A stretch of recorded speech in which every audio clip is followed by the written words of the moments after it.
Hello and welcome to my review of the Smith Wesson Model 625JM revolver chambered in .45 ACP. Now, I've decided to get a little more organized in my reviews, and so there are a number of talking points that I want to hit when I discuss this firearm. But before I get to those, when you're showing any firearm to someone, you want to follow basic safety practices. You want to point it in a safe direction.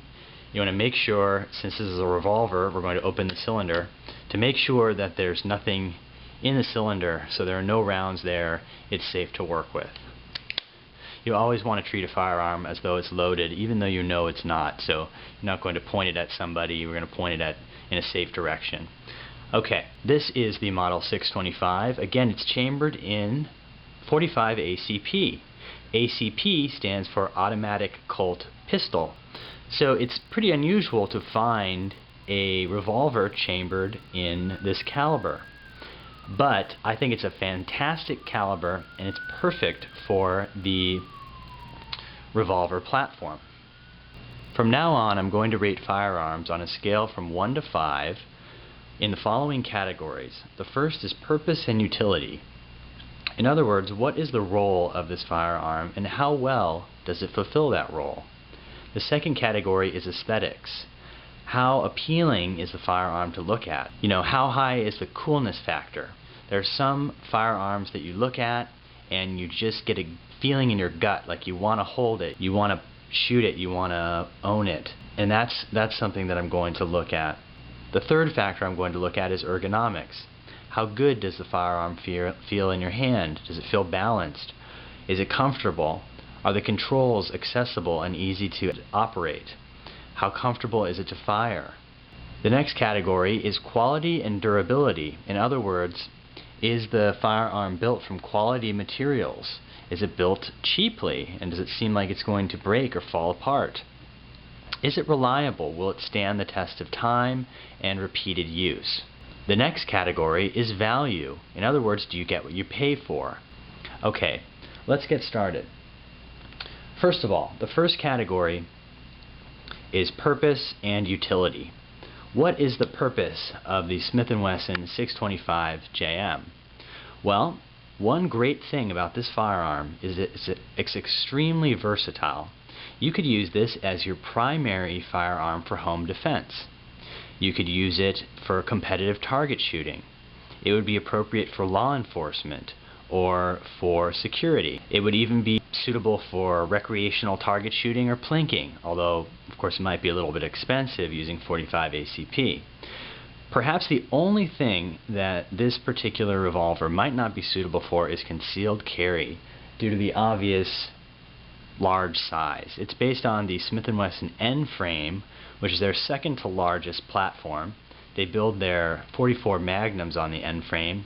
The only thing bigger than the N frame is the X frame revolver, and that is the platform for the .500 Smith Wesson Magnum, which is the most powerful handgun cartridge in production currently. Now, how well does the 625 fulfill those varied roles? Well, it does so extraordinarily well. I'd say if you were to choose a single handgun for personal defense in your home, this would be the one to choose.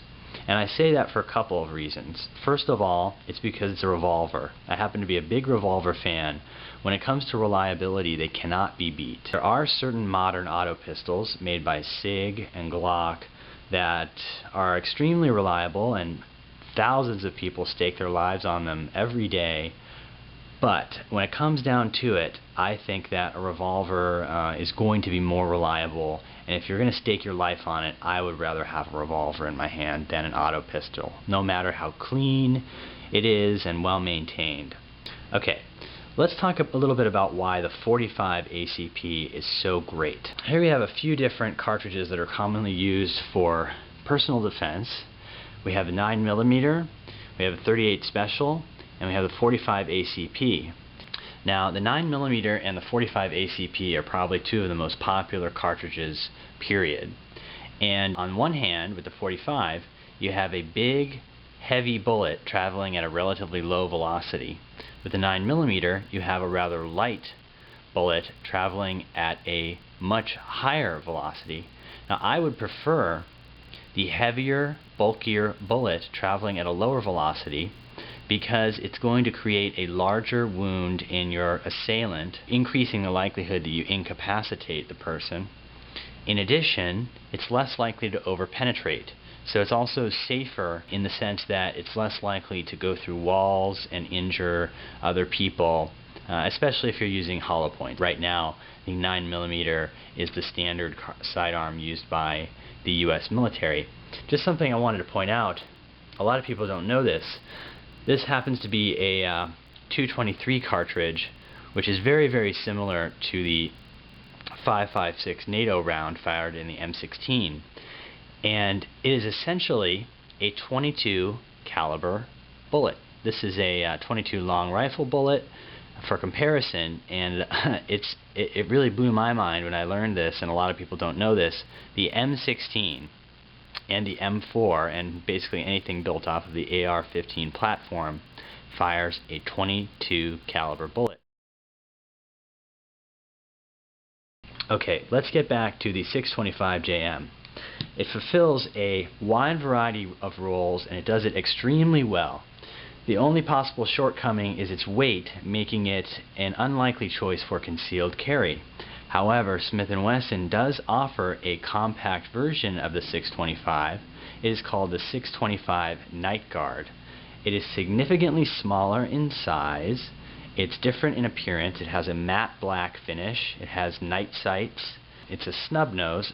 This particular model, the JM model, has a 4-inch barrel, whereas the Night Guard is a snub nose. It weighs 28 ounces, so it's pretty light, and obviously you're going to have a higher recoil. It's going to be a little bit more difficult to control, but that is definitely an option. And if I were to carry concealed, I would definitely opt probably for the 625 Night Guard. It is significantly more expensive than the 625JM. I should point out that the JM stands for Jerry Miculek.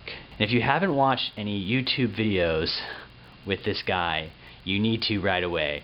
He is extremely talented, and this is a very, very high quality firearm that is definitely worthy of his name.